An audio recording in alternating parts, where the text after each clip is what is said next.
অল্প বয়সে পোলা মাইয়া রে, অল্প বয়সে পোলা মাইয়া প্রেমে জড়াইছে জামানা মোবাইলে খাইছে, জামানা মোবাইলে খাইছে, ঠিক কিনা? কাছে থাইকা বলছে দূরে পেয়েছি প্রমাণ, নিজের টাকায় মোবাইল কিনা হইছি রে বেঈমান। কাছে থাইকা বলছে দূরে পেয়েছি প্রমাণ, নিজের টাকায় মোবাইল কিনা হইছি রে বেঈমান।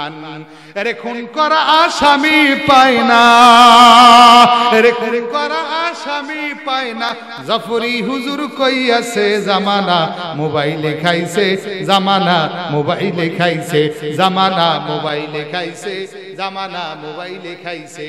আল্লাহ রাব্বুল আলামিন সূরাতুল আরাফের 200 নম্বর আয়াতে কারিমার ভিতরে বলেন, ওয়া ইম্মা ইয়ানজাগান্নাকা মিনাশ শাইতানি নাদগুন ফাস্তাঈদ বিল্লাহ। আল্লাহ রাব্বুল আলামিন বলেন, বান্দারে যখন তোমাদের মাথার ভিতরে গুনাহের পরিবেশ চলে আসে, গুনাহের টেনশন মাথার ভিতরে চলে আসে, শয়তান যখন তোমাদেরকে প্ররোচনা দেওয়া শুরু করে, গুনাহের টেনশন যখন শয়তান তোমাদের মাথার ভিতরে দিয়ে দেয়, মাথার ভিতরে দিয়ে দেওয়ার সাথে সাথে আশ্রয় চাইতে হবে কার কাছে? আরো জোরে বলেন, চাইতে হবে কার কাছে? আশ্রয় চাইতে হবে রব্বে কারীমের দরবারে। আল্লাহ রাব্বুল আলামিন সেই দোয়াও শিখিয়ে দিয়েছেন।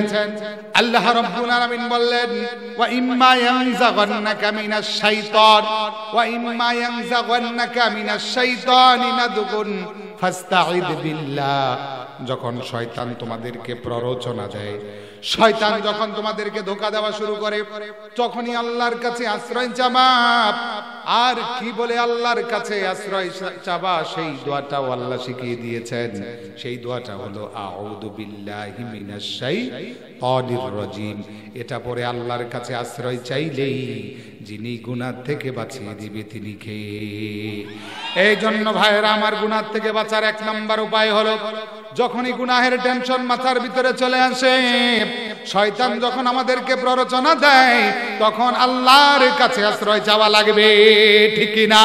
এটা গেল 1 নাম্বার। 2 নাম্বার হলো, গুনাহ থেকে যদি আমরা বাঁচতে চাই, গুনাহ থেকে যদি আমরা দূরে থাকতে চাই, 2 নাম্বার হলো কবরের কথা স্মরণ করা লাগবে। আওয়াজ দা বলেন, কিসের কথা স্মরণ করা লাগবে? আরো জোরে বলেন, কিসের কথা স্মরণ করা লাগবে? ভাইরা আমার, কবরের কথা বেশি পরিমাণে স্মরণ করা লাগবে। কারণ দুনিয়ার ভিতরে যত জাতি থাক না কেন, দুনিয়ার ভিতরে মুসলমান রয়েছে, দুনিয়ার ভিতরে হিন্দু রয়েছে, দুনিয়ার ভিতরে বৌদ্ধ রয়েছে, দুনিয়ার ভিতরে বিভিন্ন ধর্মের লোক রয়েছে, কিন্তু দুনিয়ার যত ধর্মের লোক রয়েছে, সব ধর্মের লোকেরা আল্লাহকে অবিশ্বাস করতে পারে, কিন্তু একটা জিনিসকে তারা অবিশ্বাস করতে পারে না, সেটার নাম হলো মৃত্যু। আওয়াজ দা বলেন, কি নাম? আরো জোরে বলেন, কি নাম? এই জন্য কবরের ভিতরে যাইতেই হবে, মৃত্যুবরণ করতেই হবে, কবরের ভিতরে ঢুকতেই হবে, মৃত্যুবরণ করতেই হবে। কথাটি কার? আরো জোরে বলেন, কথাটি কার?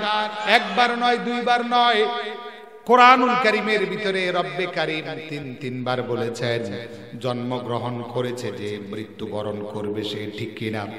এই জন্য ভাইরা আমার, কবরের কথা স্মরণ করা লাগবে। যারা বেশি পরিমাণে দুনিয়ার ভিতরে কবরের কথা যারা বেশি পরিমাণে স্মরণ করবে, কবরের কথা স্মরণ করার কারণে তাদেরকে গুনাহ থেকে যিনি বাঁচিয়ে দিবেন তিনি কে? আরো জোরে বলেন, তিনি কে?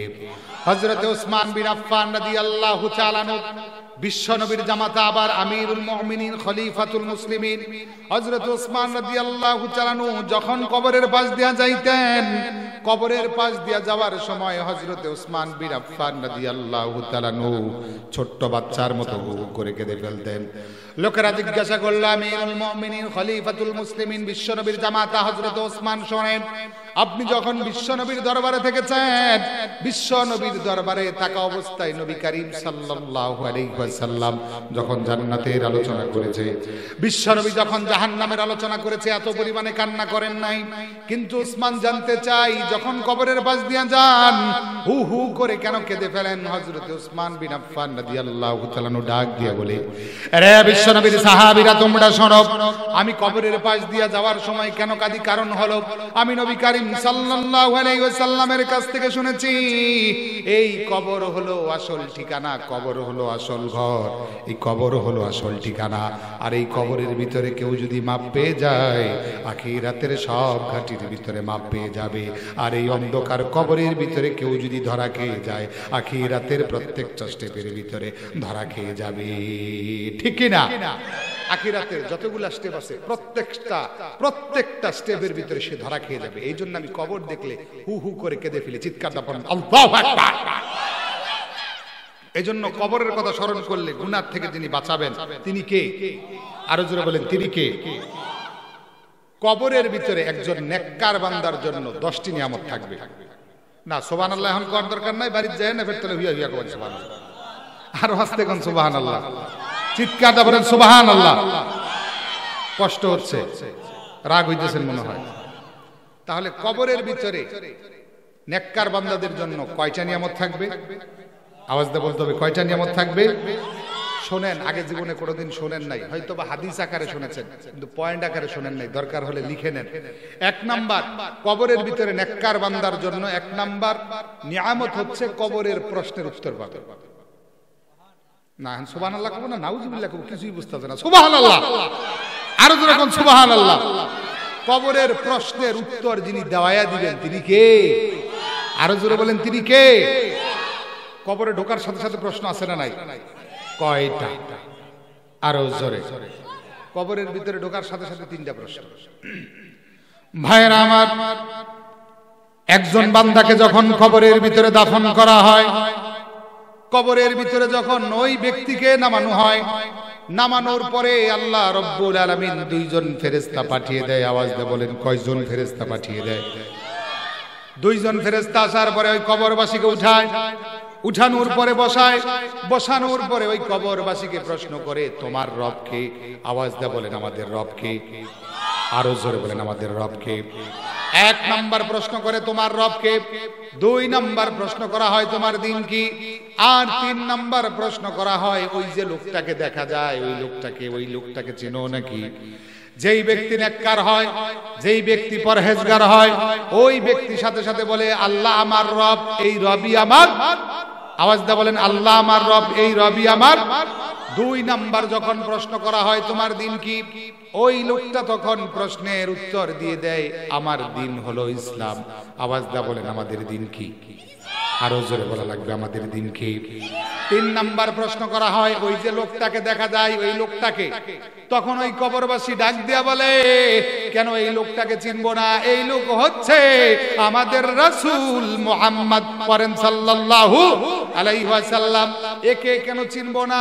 এর জন্য জীবন দিয়েছি, এর জন্য মিছিল মিটিং এ রক্ত ঝরিয়েছি, এর জন্য ঘাম ঝরিয়েছি। ইনি হচ্ছেন আমাদের পেয়ারা রাসূল মুহাম্মদ পড়েন সাল্লাল্লাহু আলাইহি ওয়াসাল্লাম। নেককার বান্দাদের জন্য 1 নাম্বার নিয়ামত, কবরের ভিতরে প্রশ্নের জবাব দিতে পারবে। 2 নাম্বার নিয়ামত হলো, আমরা যখন একজন মাইয়িতকে কবরের ভিতরে রাখি, কবরের ভিতরে রাখার সময় তার বিছানা থাকে মাটির বিছানা। আওয়াজ দিয়ে বলেন, কিসের বিছানা? মাটির বিছানা থাকে। কিন্তু যখন প্রশ্নের উত্তরগুলো সঠিকভাবে দিতে পারবে, তার জন্য আর মাটির বিছানা থাকবে না।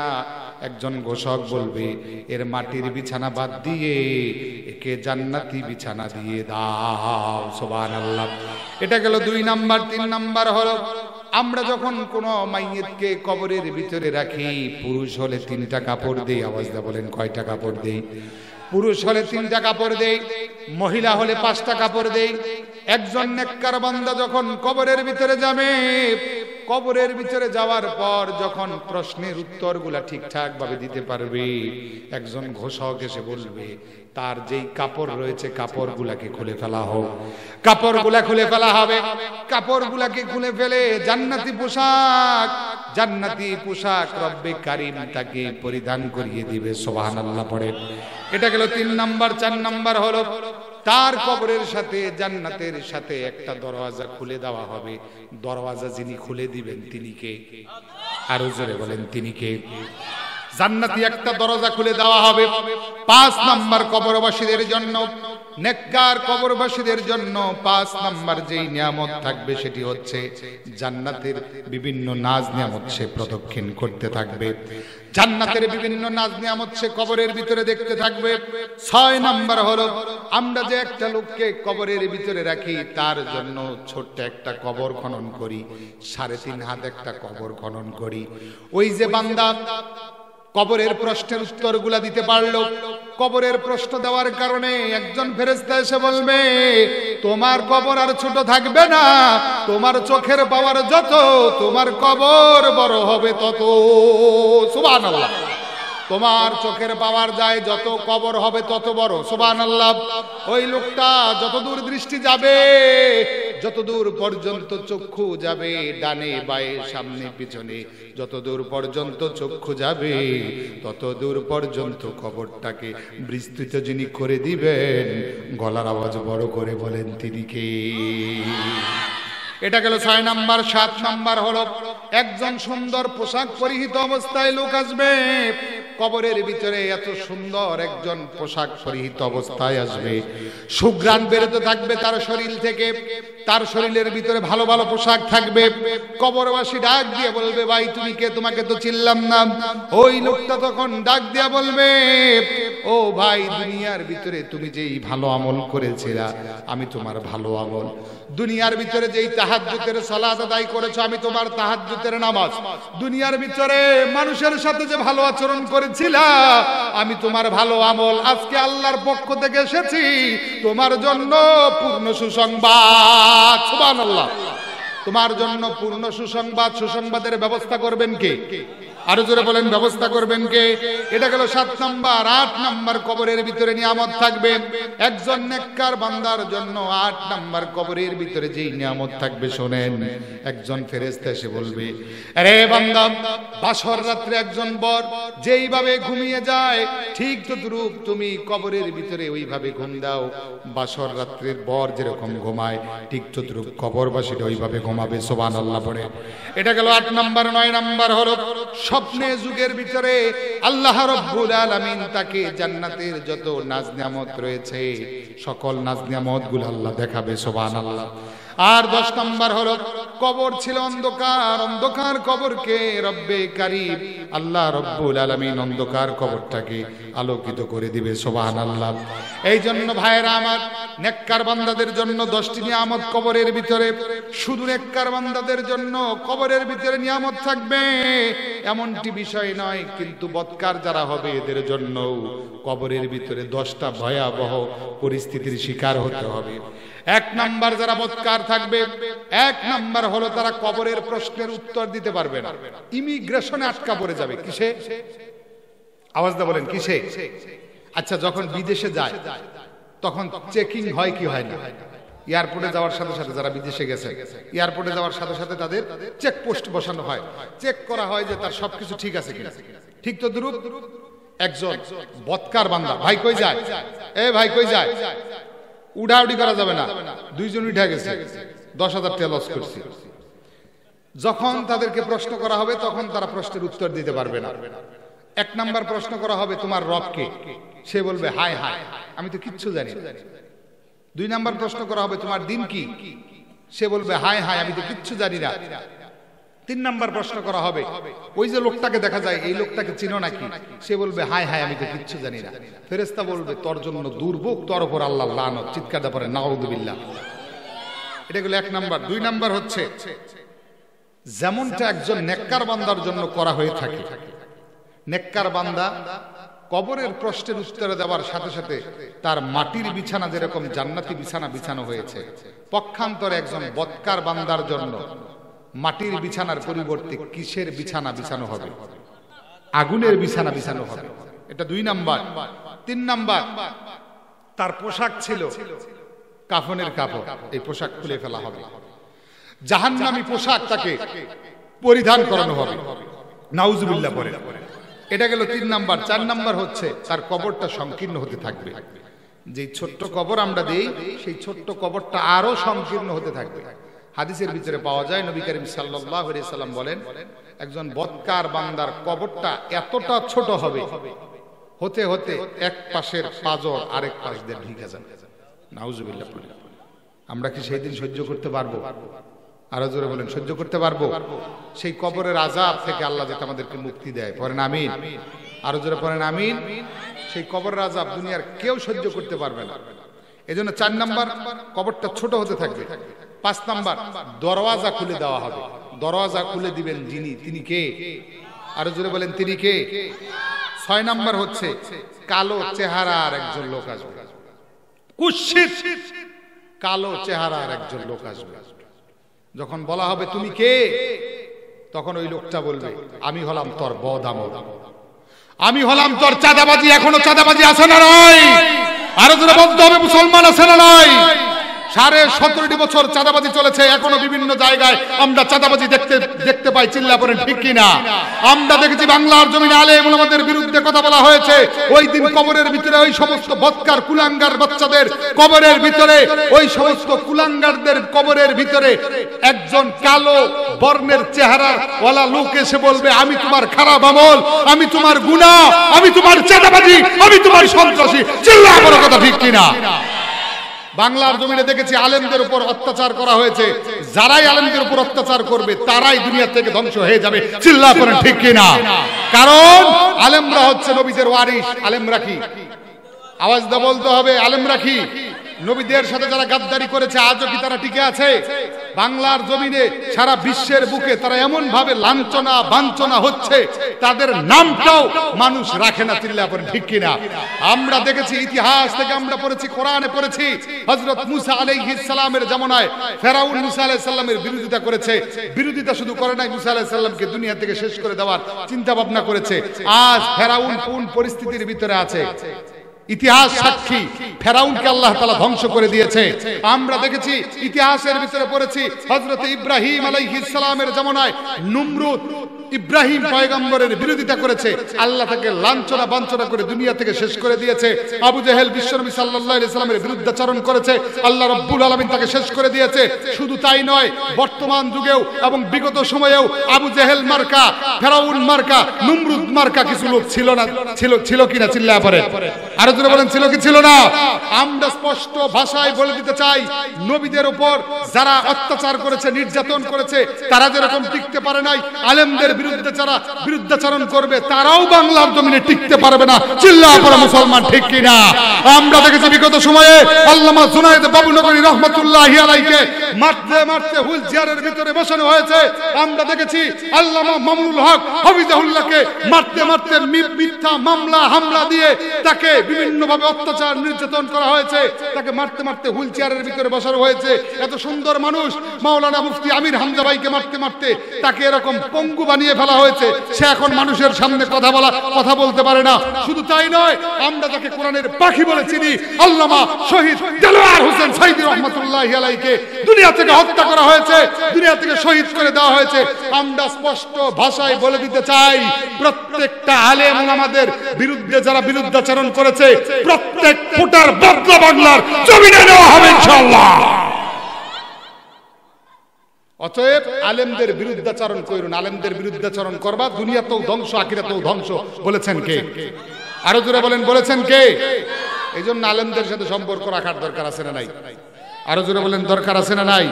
আলেমদের বিরুদ্ধাচরণ কইরেন না, তাহলে দুনিয়াও শেষ, আখিরাতও শেষ। চিল্লা বলেন কথা ঠিক কিনা?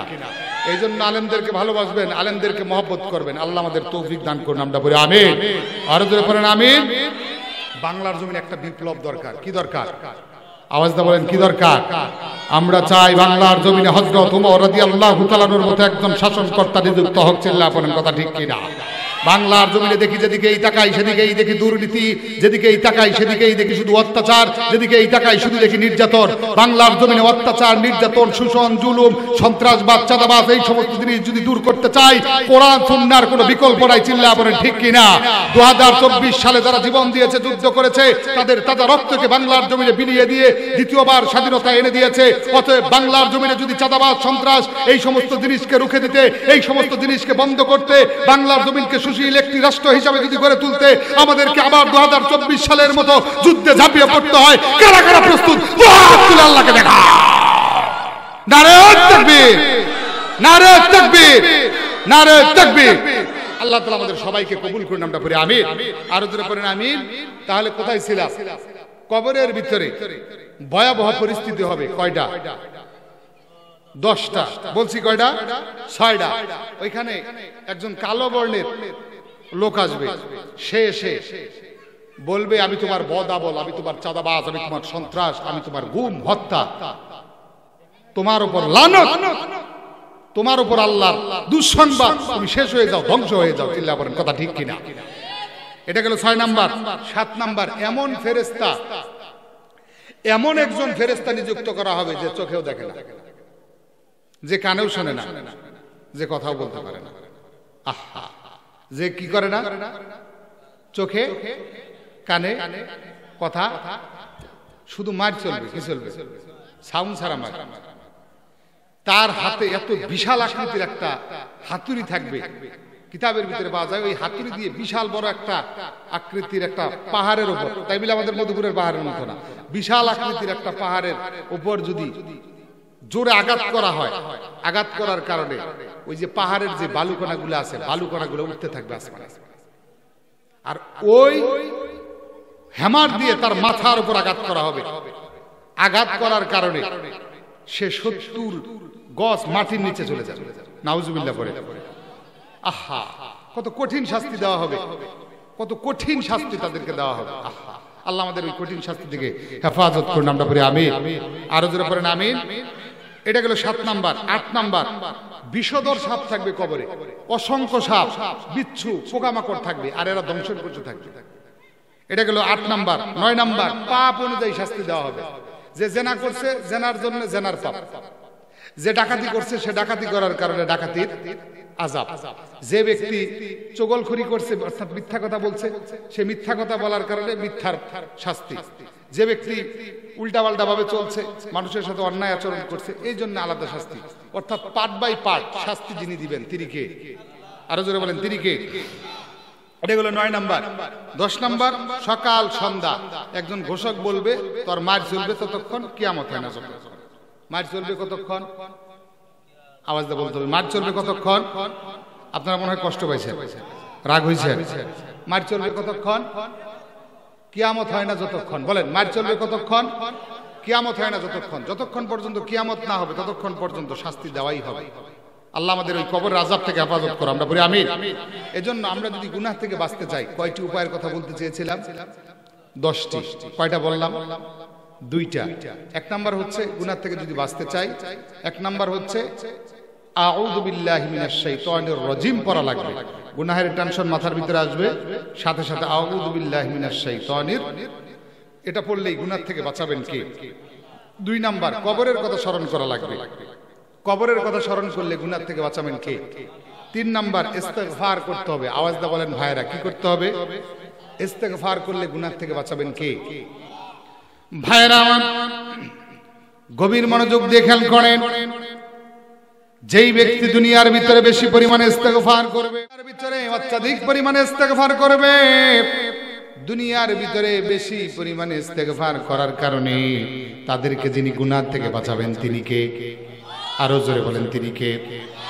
আল্লাহ রাব্বুল আলামিন সূরাতুন নিসার 110 নম্বর আয়াতে কারিমার ভিতরে বলেন, আল্লাহ রাব্বুল আলামিন বলেন, কেউ যদি নিজের দোষে নিজের উপর জুলুম করে, নিজের উপর অত্যাচার করে, অত্যাচার করার পরে আমি আল্লাহর কাছে যদি পূর্ণ তওবা করে, খাঁটি তওবা করে, আমি আল্লাহর কাছে কেউ যদি ক্ষমা চায়, ক্ষমা চাওয়ার কারণে ওই ব্যক্তিটাকে ক্ষমা যিনি করে দিবেন তিনি কে?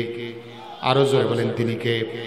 যেমন নবীদের কোনো গুনাহ নাই, কিন্তু নবীদেরকে রব্বে কারীম মাঝে মধ্যে কিছু কাজ করিয়েছেন, কারণ হলো যাতে জাতি এর থেকে শিক্ষা নিতে পারে। জাতির নিদর্শন হিসাবে আল্লাহ রাব্বুল আলামিন নবীদের দ্বারা বিভিন্ন কর্মকাণ্ড করিয়েছেন। আমাদের আদি পিতা হযরত আদম সফিউল্লাহ আলাইহিস সালাম, হযরত আদম আলাইহিস সালাম আল্লাহর কাছে দোয়া করেছিলেন, সেই দোয়াটা আল্লাহ রাব্বুল আলামিন আমাদের জন্য শিক্ষা দিয়েছেন। কোরআনুল কারীমের ভিতরে আল্লাহ রাব্বুল আলামিন সেই দোয়াটা শিখিয়ে দিয়েছেন। আমার সাথে পড়েন, রব্বানা যালামনা আনফুসানা ওয়া ইল্লাম তাগফির লানা ওয়া তারহামনা লানাকুনান্না মিনাল খাসিরিন। চিৎকার দিয়ে বলেন আল্লাহু আকবার। আরো জোরে বলেন আল্লাহু আকবার। হযরত আদম আলাইহিস সালাম আল্লাহর কাছে দোয়া করলেন, রব্বুল আলামিন, আমার নিজের নফসের প্রতি আমি জুলুম করেছি, আল্লাহ গো তুমি আমাকে ক্ষমা করে দাও। এইভাবে যদি আল্লাহর কাছে আমরা ক্ষমা চাইতে পারি, আমাদেরকে যিনি ক্ষমা করে দিবেন তিনি কে? আরো জোরে বলেন তিনি কে?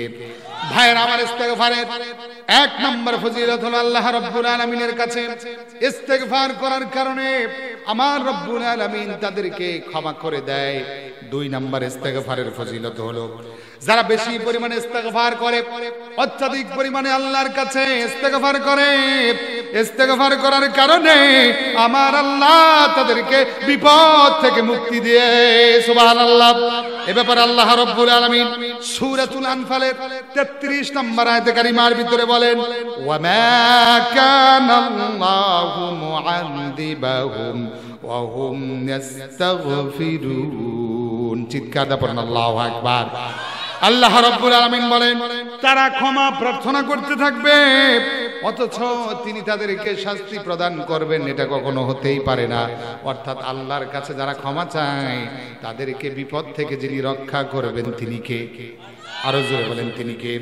এটা গেল দুই নাম্বার। তিন নাম্বার হলো আল্লাহ রাব্বুল আলামিন যেই ব্যক্তি আল্লাহর কাছে বেশি পরিমাণে ইস্তেগফার করবে, বেশি পরিমাণে ইস্তেগফার করার কারণে তাদেরকে দুশ্চিন্তা থেকে যিনি মুক্তি দিবেন তিনি কে? আরো জোরে বলেন তিনি কে? এ ব্যাপারে নাসাঈ শরীফের একটা হাদিস পাওয়া যায়, 3819 নম্বর হাদিস। রাসূলুল্লাহ সাল্লাল্লাহু আলাইহি ওয়াসাল্লাম বলেন, যেই ব্যক্তি ইস্তেগফারকে আবশ্যক মনে করবে, ইস্তেগফারকে আবশ্যক মনে করার কারণে আমার আল্লাহ তাকে দুশ্চিন্তা থেকে মুক্তি দিবে। সুবহানাল্লাহ। এটা গেল 3 নাম্বার। 4 নাম্বার হলো যেই ব্যক্তি বেশি পরিমাণে ইস্তেগফার করবে, অত্যাধিক পরিমাণে ইস্তেগফার করার কারণে তাদের রিজিকের ভিতরে যিনি বরকত ঢুকায় দিবেন তিনি কে? আরো জোরে বলেন তিনি কে? কারণ পৃথিবীর ভিতরে যত মাখলুকাত রয়েছে সকল মাখলুকাতের রিজিক দেন কে? আরো জোরে বলেন দেন কে? আল্লাহ রাব্বুল আলামিন সূরাতুল হুদ 114 নম্বর আয়াতে কারিমার ভিতরে বলেন, ওয়া মিন দাব্বাতিন ফিল আরদি ইল্লা আলাল্লাহি রিজকুহা। চিৎকার দিয়ে পড়েন আল্লাহু আকবার। আল্লাহ রাব্বুল আলামিন বলেন, দুনিয়ার ভিতরে এমন কোন বিচরণশীল প্রাণী নাই যেই বিচরণশীল প্রাণীর খাবারের ব্যবস্থা আমি আল্লাহ তাআলা করি না। আল্লাহু আকবার। তার মানে দুনিয়ার ভিতরে যত বিচরণশীল প্রাণী রয়েছে সকল বিচরণশীল প্রাণীর খাবারের ব্যবস্থা যিনি করেন তিনি কে? আরো জোরে বলেন তিনি কে? এই জন্য যারা বেশি পরিমাণে ইস্তেগফার করবে, ইস্তেগফারের সাথে যারা আঠার মতো লেগে থাকবে, ইস্তেগফার করার কারণে তাদের রিজিকের ভিতরে যিনি বরকত দিয়ে দিবেন তিনি কে? আরো জোরে বলেন তিনি কে? এটা গেল 4 নাম্বার। 5 নাম্বার হলো সূরাতুল হুদের 52 নম্বর আয়াতের তাফসীরের ভিতরে পাওয়া যায়।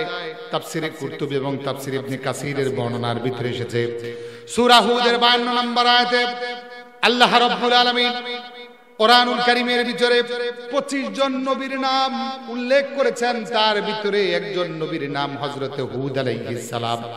নবীর নাম কি? হযরতে হুদ আলাইহিস সালাম। আল্লাহ রাব্বুল আলামিন হযরতে হুদ আলাইহিস সালামকে আজ জাতির জন্য দুনিয়ার ভিতরে পাঠিয়েছিলেন। হযরতে হুদ আলাইহিস সালাম তার জাতির কাছে 3টা দাওয়াত দিয়েছেন। আওয়াজ দিয়ে বলেন কয়টা দাওয়াত দিয়েছেন? আরো জোরে বলা লাগবে, কয়টা দাওয়াত দিয়েছেন? হযরতে হুদ আলাইহিস সালাম তার জাতির কাছে 3টা দাওয়াত দিয়েছেন।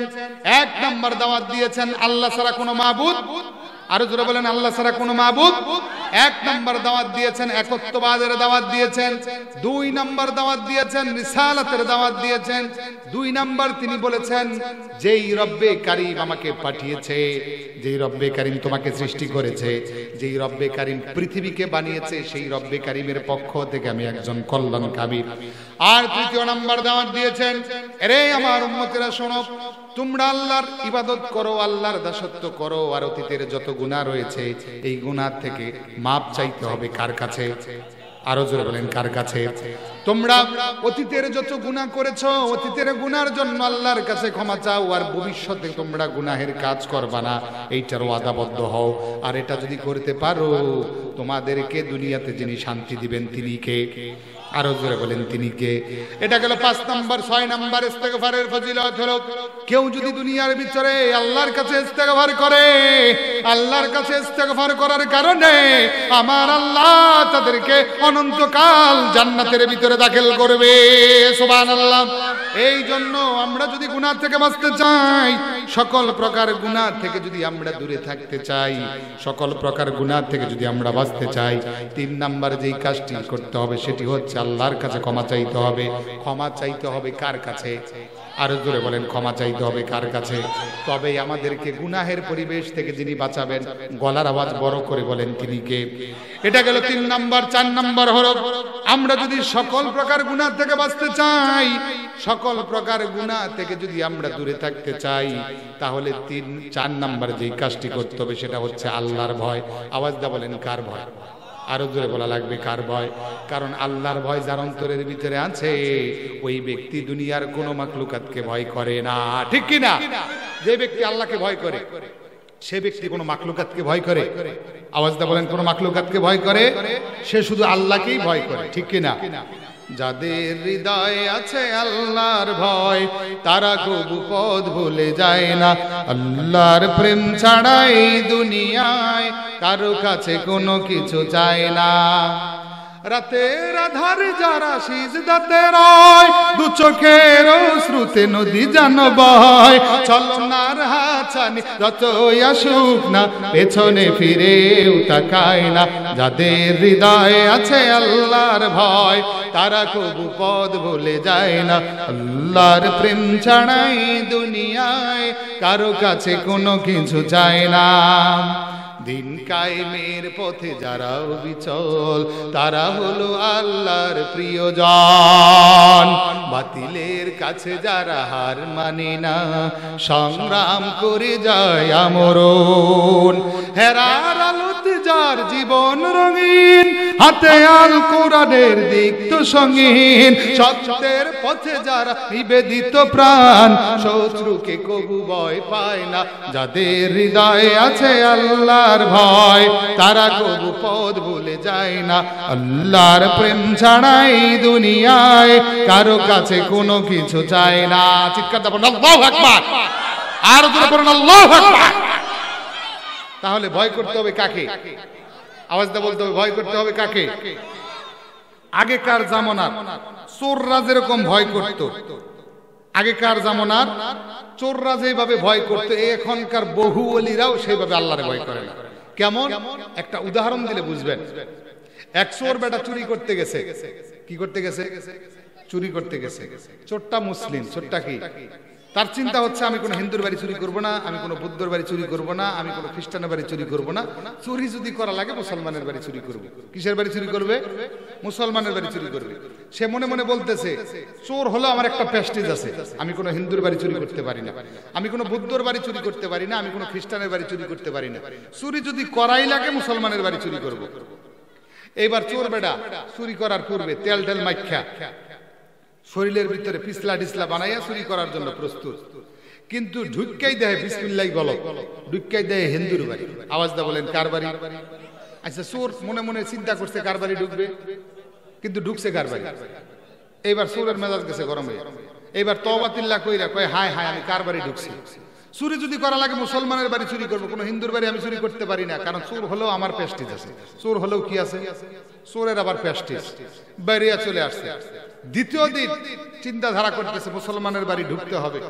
দ্বিতীয় দিন যাইয়া ঢুকছে বৌদ্ধর বাড়ি। আওয়াজটা বলেন কার বাড়ি? বৈদ্যর বাড়ি। এইবার মনে মনে চোর নারাজ হয়ে গেছে যে প্রথম দিনও মারি গেল, দ্বিতীয় দিনও মারি গেল, তৃতীয় দিন মনে মনে চিন্তা করতেছে এইবার যদি ঢুকি তাইলে মুসলমানের বাড়ি ঢুকবো। কিন্তু এইবার যায় ঢুকে, এইবার যায় দেখে এটা হচ্ছে খ্রিস্টানের বাড়ি। আওয়াজ দা বলেন কার বাড়ি? আচ্ছা, চোরের মাথা গরম না নরম? আওয়াজ দা বলেন। মাথা গেছে গরম হইয়া। এবার চিন্তা করে 3টা দিন মার খাইলাম, চতুর্থ দিন আর মার খাওয়া যাবে না, তাহলে কি করা যায়? চতুর্থ দিন মেলা হিসাব টিকাস কইরা এইবার ঢুকছে, যায় দেখে দোতলা একটা বাড়ি। এবার চিন্তা করতেছে নিচতলায় ঢুকবো না দোতলায় ঢুকবো। এবার মনে মনে ভাবে নিচতলায় ঢুকলে মাইরো খাবার পারি, দোতলায় ঢুকলে ছাড়াও খাবার পারি। এবার দোতলায় উঠছে, ওঠার পরে দেখে আসলে এটা মুসলমানের বাড়ি। কার বাড়ি? আচ্ছা, এইবার চোর মনে মনে খুশি না বেজার? মহা খুশি, কারণ 3 দিন মার খাইছে, চতুর্থ দিন আইসা মুসলমানের বাড়ি পাইছে। এইবার ঢুকছে, ঢোকার পরে দেখে মহা কারবার, খালি টাকা আর টাকা, টাকার অভাব নাই। যেদিকে তাকায় সেদিকে টাকা, ডানে তাকায় টাকা, বায়ে তাকায় টাকা, টাকার বস্তা। কিন্তু মজার বিষয় হচ্ছে টাকা যে নিবে দেখে যায় কিছু টাকার ভিতরে হালাল শব্দ লেখা, কিছু টাকার ভিতরে হারাম শব্দ লেখা। এবার চোরের পেঁয়াজ ধরছে না ধরে নাই? ধরছে। মাথা গেছে গরম হইয়া যে চুরি করতে আসলাম, এত কষ্টে চুরি করতে আসলাম, এখন দেখি কিছু টাকার ভিতরে হালাল, কিছু টাকার ভিতরে হারাম। যাই হোক, আমি যখন মুসলিম চুরি করলে হালাল টাকা নিব, হারাম টাকা নিব। চুরি করলে কি টাকা নিবে? হালাল টাকা নিবে। কি টাকা নিবে না? হারাম টাকা নিব না।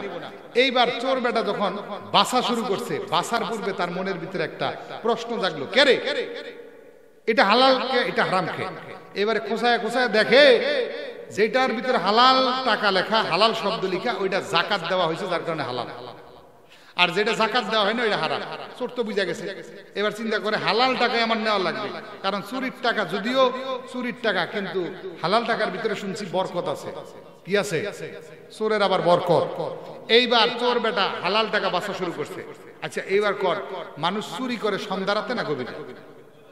আচ্ছা, সন্ধ্যা রাতে যদি চুরি করতে যায়, মার কি একটা মাটির পড়বো? সব গাড়ির উপর পড়বে। এবার চোর বেটা সন্ধ্যা রাত্রিতে যায় নাই, গভীর রাত্রিতে চুরি করতে গেছে। এবার যখন বাসা শুরু করছে, সময়ও নাই, সময় ওদিক দিয়ে পার হয়ে গেছে। একটু পরে দেখে চাঁদপুর কেন্দ্রীয় মসজিদে আজান দেওয়া শুরু করছে। এবার চোর বেটা চিন্তা করে, আজান যেহেতু দিছে, নামাজ বাদ দিয়া চুরি এটা কখনো হইতেই পারে না। নামাজ বাদ দিয়া চুরি এটা কখনো হইতে পারে না, তাহলে আগে নামাজ পড়ি। এবার চোর বেটা মনে মনে ভাবে, নামাজ যেহেতু পড়বো, নামাজ পড়তে গেলে কি দেওয়া লাগে? আজান দেওয়া লাগে। কি দেওয়া লাগে? আজান দেওয়া লাগে। এবার চোর বেটা 2 আঙ্গুল ঠেললা কানের ভিতরে দিয়া এবার আজান দেওয়া শুরু করছে। আচ্ছা, এবার মালিক ঘুমে না জাগ্রত? জাগ্রত হয়ে গেছে। এইবার চিন্তা করে, কে রে, সারা জীবন দেখলাম চাঁদপুর কেন্দ্রীয় মসজিদ থেকে আজান হয়, আজকে আমার ঘরের দোতলা থেকে আজান হয়, মুয়াজ্জিন কি ভুলে আমার ঘরের দোতলায় আসলো না? এবার তড়ি ঘুরে ঘুরে উঠছে, ওইটা থেকে সুদর্শন যুবক। এবার যায় বলে, তুমি কে? কয় আমার হিসাব পরে নেন, আগে কর নামাজ পড়ছেন নি? কয় না, নামাজ পড়ি নাই। কওজু আছে? কয় একটু আগে তাহাজ্জুদ করছি। আল্লাহু আকবার। একটু আগে তাহাজ্জুদ করছি। কে কয়? মালিক। এইবার বলে, তাহলে একামত দেন, নামাজ শুরু করি। তাহলে এইবার বলেন, নামাজ শুরু করবে কে? চোর। ইমামতি করবে কে? চোর। আর ইক্তেদা করবে কে? মালিক। এবার নামাজ পড়া শুরু করছে। চোর বেটা এত সুন্দর তেলাওয়াত শুরু করছে, তেলাওয়াত করার পরে মালিক বেটা পাগল হয়ে গেছে, চোখ দিয়ে দর দর দর দর করে পানি ঝরা শুরু করছে। কারণ তেলাওয়াতের এত মজা, কিছু কিছু তেলাওয়াত শুনলে শুধু শুনতেই মনে চায়, শুধু শুনতেই মনে চায়, ঠিক কিনা? এত সুন্দর তেলাওয়াত, তেলাওয়াত করার পরে চোখ দিয়ে দর দর করে পানি ঝরা শুরু করছে। নামাজ শেষ। নামাজ শেষ হওয়ার পরে চোর বেটা এবার ডাক দিয়া বলতেছে, মালিক ডাক দিয়া বলতেছে, বাজান তুমি বলো কে, কি জন্য আসছিলাম? কয় এখনো বুঝেন নাই? অপারেশন চালাতে আসছিলাম। কয় কিছু নিছো নিছো নাকি? কয় কিছুই নিতে পারি নাই, তার আগে তো আপনি এসে পড়ছে। কয় আমার আগে কোনো বাড়িতে গেছিলাম? কয় গেছিলাম। কয় কয় বাড়ি? কয় 3 বাড়ি। আওয়াজ দা বলেন, কয় বাড়ি? কিন্তু 3 বাড়িতেই ফেল। কয় কেন? আমি একজন মুসলিম, আমি চিন্তা করছি আমি হিন্দুর বাড়ি চুরি করবো না, আমি বৌদ্ধর বাড়ি চুরি করবো না, আমি খ্রিস্টানের বাড়ি চুরি করবো না, আমি চুরি করবো মুসলমানের বাড়ি। খুঁজতে খুঁজতে হয়রান পাইলাম আপনার বাড়ি, চুরি করতে আসলাম, তাও ঠক খাইলাম। এবার কয় তুমি ঠক খাও নাই, তুমি এই জায়গায় থাকো। তরি ঘড়ি কইরা নাইমা পড়ছে, তালা একটা দিয়া তাড়াতাড়ি নাইমা সখিনার মাওরে ডাকতেছে, ও সখিনার মাও, তুমি জামালপুর, মধুপুর, গোপালপুর খুঁজা পাত্র তোমার সখিনার জন্য খুঁজলা, কোথাও পাইলে না? পাত্র একটা পাইছি। কয় কোন তলায়? কয় দোতলায়। জোরে বলেন কোন তলায়? আরো জোরে, কোন তলায়? ঘরের দোতলায়। কয় দোতলায় কেন? কয় আমার তো বহুত সম্পত্তি, সম্পত্তি খাবে কিডা? একটা মাত্র সন্তান। কয়টা মাত্র সন্তান? একটা মাত্র সন্তান। এই সম্পত্তি দেখাশোনা করবে কে? আমি একজন শিল্পপতি মানুষ, একজন নেককার পরহেজগার লোক পাইছি। আল্লাহু আকবার। তার মানে পূর্বের জামানায় সুরদের ভিতরে যে ঈমান ছিল, এখন বর্তমান জামানায় আমাদের ভিতরে সেই ঈমান পাওয়া যায়। আওয়াজ দিয়ে বলেন যায়। এজন্য আল্লাহকে ভয় করলে গুনাহ থেকে যিনি বাঁচাবেন তিনি কে? আরো বারে কর, চিৎকার দিয়ে বলেন বাঁচাবেন কে? তাহলে এটা গেল 4 নাম্বার। 5 নাম্বার, গুনাহ থেকে যদি আমরা বাঁচতে চাই, 5 নাম্বার হচ্ছে জবানের হেফাজত করতে হবে। জবানের হেফাজত করবে যারা, গুনাহ থেকে বাঁচতে পারবে তারা। না, সুবহানাল্লাহ করার দরকার নাই, চিৎকার দিয়ে বলেন সুবহানাল্লাহ। জবান দিয়েছেন কে? আরো জোরে বলেন দিয়েছেন কে? ভাইরা আমার, বিশ্বনবী সাল্লাল্লাহু আলাইহি ওয়াসাল্লাম বলেন, বুখারী মুসলিমের বর্ণনা, মুত্তাফাকুন আলাইহি, নবীজি সাল্লাল্লাহু আলাইহি ওয়াসাল্লাম বলেন, কেউ যদি জবানের হেফাজত এবং লজ্জাস্থানের হেফাজত করতে পারে, এই দুইটা জিনিসের হেফাজত যারা করবে, আমি বিশ্ব নবী তাদের জন্য জান্নাতের জামিনদার হব। সুবহানাল্লাহ। অর্থাৎ জবানের হেফাজত। আবার আল্লাহ রাব্বুল আলামিন কোরআনুল কারীমের ভিতরে সূরাতুল মুমিনুনের ভিতরে বলেছেন, মুমিনদের কোয়ালিটির কথা বলতে গিয়ে রব্বে কারীম বলেন, জবানের হেফাজত করবে যারা, মুমিন বান্দা হলো তারা। সুবহানাল্লাহ পড়ে। এই জন্য জবানের হেফাজত করতে হবে। এ ব্যাপারে তিরমিজি শরীফের একটি বর্ণনা পাওয়া যায়, 2569 নম্বর হাদিস, 2569 নম্বর হাদিস, হযরত উকবা ইবনে আমের রাদিয়াল্লাহু তাআলা থেকে বর্ণিত। তিনি বলেন, আমি রাসূলুল্লাহ সাল্লাল্লাহু আলাইহি ওয়াসাল্লামকে জিজ্ঞাসা করলাম, ইয়া রাসূলুল্লাহ, ইয়া হাবিবাল্লাহ, ওগো আল্লাহর পয়গম্বর, ওগো আল্লাহর রাসূল, আল্লাহর গজব থেকে আমরা কিভাবে বাঁচতে পারবো? কিভাবে আল্লাহর গজব থেকে আমরা রক্ষা পাবো? বিশ্বনবী সাল্লাল্লাহু আলাইহি সাল্লাম বললেন, তোমরা যদি আল্লাহর গজব থেকে বাঁচতে চাও তাহলে 3টা কাজ করবা। 3টা কাজ করলেই আল্লাহর গজব থেকে যিনি বাঁচাবেন তিনি কে? আরো জোরে বলেন তিনি কে? 1 নাম্বার হলো জবানের হেফাজত করতে হবে।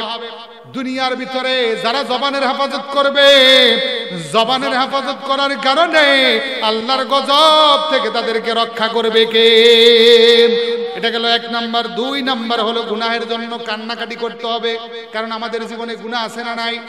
আরো জোরে বলেন গুনাহ আছে না নাই? এই জন্য গুনাহের কারণে আল্লাহর কাছে কান্নাকাটি করতে হবে। আল্লাহর কাছে গুনার জন্য যদি কান্নাকাটি করি, আল্লাহর কাছে কান্নাকাটি করার কারণে আমার আল্লাহ গজব থেকে বাঁচাবে। সুবহানাল্লাহ।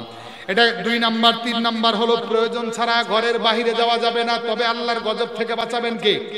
এই জন্য ভাইয়েরা আমার, আমরা যদি গুনাহ থেকে বাঁচতে চাই, গুনাহ থেকে যদি আমরা দূরে থাকতে চাই, 5 নাম্বার হলো জবানের হেফাজত করতে হবে। জবানের হেফাজত করবে যারা, গুনাহ থেকে বাঁচতে পারবে তারা। বলেছেন আমার নবী মুহাম্মদ সাল্লাল্লাহু আলাইহি ওয়াসাল্লাম। এটা গেল 5 নাম্বার। 6 নাম্বার হলো নেকের কাজ করতে হবে, কারণ দুনিয়ার ভিতরে গুনাহ সংগঠিত হওয়ার পরে যারা নেকের কাজ করবে, নেকের কাজ করার কারণে তাদেরকে গুনাহ থেকে যিনি বাঁচাবেন তিনি কে? কেননা রব্বে কারীম রব্বুল আলামিন বলেন, ইন্নাল হাসানাতি ইউযহিবনাস সাইয়্যাত যালিকা যিকরা লিয-যাকিরিন। চিৎকার দিয়ে পড়ুন আল্লাহু আকবার। আল্লাহ রাব্বুল আলামিন বলেন, নিশ্চয় মানুষের গুনাহসমূহ মানুষের নেকের দ্বারা পরিবর্তন হয়ে যায়। অর্থাৎ যখন গুনাহের কাজ সংগঠিত হয়ে যায়, গুনাহের কাজ করার সাথে সাথে নেকের কাজ করতে হবে, তবেই যিনি গুনাহ থেকে বাঁচাবেন তিনি কে? আরো জোরে বলেন তিনি কে? এটা গেল 6 নাম্বার। 7 নাম্বার হলো নফসকে কন্ট্রোল করতে হবে, কেননা আল্লাহ রাব্বুল আলামিন বলেন, ওয়া আম্মা মান খাফা মাকামা রাব্বিহি ওয়া নাহান নাফসা আনিল হাওয়া ফাইন্নাল জান্নাতা হিয়াল মাওয়া। চিৎকার দিয়ে বলেন আল্লাহু আকবার। আল্লাহ রাব্বুল আলামিন বলেন, নফসের হেফাজত করো। অন্যত্র আয়াতে কারিমার ভিতরে বলেন, নফসের হেফাজত করবে যারা, দুনিয়ার ভিতরে সফল কাম তারা। আল্লাহু আকবার। এই জন্য নফসের হেফাজত করতে হবে, নফসের তাবেদারি করা যাবে না। নফসের হেফাজত করলে গুনাহ থেকে যিনি বাঁচাবেন তিনি কে? আরো জোরে বলেন তিনি কে? এটা গেল 7 নাম্বার। 8 নাম্বার হলো আমরা যদি গুনাহ থেকে বাঁচতে চাই, গুনাহের উপকরণ থেকে দূরে থাকতে হবে। বর্তমান জামানায় গুনাহের উপকরণ হচ্ছে মোবাইল। আওয়াজ দিয়ে বলেন, বর্তমান জামানায় গুনাহের উপকরণ কি? মোবাইল। মোবাইলে এত পরিমাণে গুনাহ সংগঠিত হয়। মোবাইল বিশেষ করে আমাকে এসএসসি পরীক্ষার আগে, ম্যাট্রিক পরীক্ষার আগে আমার পিতামাতা আমার মোবাইল দেয়। মোবাইল কি জিনিস আমি চিনি না। ম্যাট্রিক পরীক্ষার পরে আমার মোবাইল কিনে দিচ্ছে, তাও ছোট্ট একটা বাটন ফোন কিনে দিচ্ছে। এই জন্য সন্তানদেরকে মোবাইল ফোন থেকে দূরে রাখেন। মোবাইল ফোন থেকে যদি দূরে রাখতে পারেন, দেখবেন আপনার সন্তানকে কন্ট্রোল করা একেবারেই সহজ হয়ে যাবে। এই জন্য সন্তানের হাতে সন্তান একটু বাগড় ধরলেই মোবাইল কিনে দেন, তাও আবার এমন মোবাইল 30,000 40,000 টাকা। বাবা বিদেশে থাকে, সন্তানের জন্য দিয়া দিছে সুন্দর একটা জিনিস, আহারে আর কোনো জিনিস দিতে পারে না, এমন জিনিস দিছে যেইটা দেখা আপনার সন্তান অধপতনের দিকে চলে যাচ্ছে। চিল্লায়া পড়েন ঠিক কিনা? জামানা মোবাইলে খাইছে, জামানা মোবাইলে খাইছে, ঠিক কিনা? জামানা মোবাইলে খাইছে, জামানা মোবাইলে খাইছে। অল্প বয়সে পোলা মাইয়া রে, অল্প বয়সে পোলা মাইয়া প্রেমে জড়াইছে, জামানা মোবাইলে খাইছে, জামানা মোবাইলে খাইছে, ঠিক কিনা? কাছে থাইকা বলছে দূরে পেয়েছি প্রমাণ, নিজের টাকায় মোবাইল কিনা হইছি রে বেঈমান। কাছে থাইকা বলছে দূরে পেয়েছি প্রমাণ, নিজের টাকায় মোবাইল কিনা হইছি রে বেঈমান। আরে খুন করা আসামি পায় না, আরে খুন করা আসামি পায় না, জাফরি হুজুর কইয়াছে, জামানা মোবাইলে খাইছে, জামানা মোবাইলে খাইছে, জামানা মোবাইলে খাইছে, জামানা মোবাইলে খাইছে, ঠিক কিনা? রেডিও থুইয়া ট্যাব আসিল, ট্যাব থুইয়া টিভি, টিভি থুইয়া মোবাইল আইলো, যা খুশি তা পাবি। রেডিও থুইয়া ট্যাব আসিল, ট্যাব থুইয়া টিভি, টিভি থুইয়া মোবাইল আইলো, যা খুশি তা পাবি। আরে খুন করা আসামি পায় না, আরে খুন করা আসামি পায় না, গজলের কবি কইয়াছে, জামানা মোবাইলে খাইছে, জামানা মোবাইলে খাইছে, জামানা মোবাইলে খাইছে, জামানা মোবাইলে খাইছে, ঠিক কিনা? জামানা পুরাই মোবাইলে ধ্বংস করে দিছে। এই ছোট্ট ছোট্ট যুবক ভাইয়েরা, ছোট্ট ছোট্ট ভাইয়েরা মোবাইল ফোনে এতটাই এফেক্টেড হয়ে গেছে। এজন্য জামানা, যদি জামানার এই পরিস্থিতি থেকে আমরা বাঁচতে চাই, তাহলে মোবাইল ফোন থেকে দূরে থাকতে হবে। আল্লাহ আমাদের তৌফিক দান করে। আমরা পড়ি আমিন। নারে তাকবীর, নারে তাকবীর।